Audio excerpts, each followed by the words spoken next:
এক খ্রিস্টান সাহেবের জমিতে দাঁড়িয়ে রয়েছে দক্ষিণেশ্বরের কালী মন্দির। কে ভাবতে পারত একদিন এই জমি হয়ে উঠবে বাংলার ভক্তি আর চেতনার এক দীপ্ত মন্দির।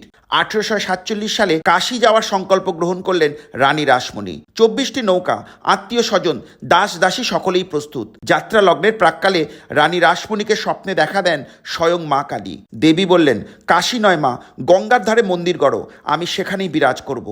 আর বিলম্ব করেননি তিনি। অতি সত্বর 20 একর জমি কিনলেন জন হেস্টি নামে এক ইংরেজ সাহেবের কাছ থেকে। জমির আকার ছিল কচ্ছপের মতো, যা তন্ত্রমতে অত্যন্ত পবিত্র।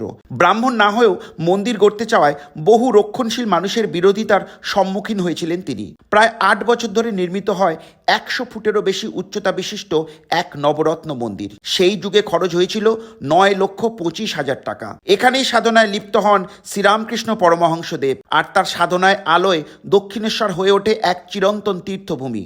আজও সেখানে বাজে ঘণ্টা, জ্বলে ওঠে প্রদীপ, আর ভবতারিণী মা তিনি আজও নীরবে শোনেন ভক্তের কাতর প্রার্থনা। তার উপস্থিতি আজও অনুভব করেন বহু ভক্তজন। দক্ষিণেশ্বরের কালী মন্দির কেবল ইট কাঠের নির্মাণ নয়, এটি এক নারীর বিশ্বাস, এক সাধকের সাধনা এবং বাংলার আত্মার প্রতীক। দেশ ও নিজের এলাকার প্রকৃত ইতিহাস জানতে আমার প্রোফাইলটির সঙ্গে যুক্ত থাকবেন। ভিডিওটি ভালো লাগলে শেয়ার করবেন, কাছে থাকবেন, পাশে থাকবেন। ইতি আপনাদের শোভন। ধন্যবাদ।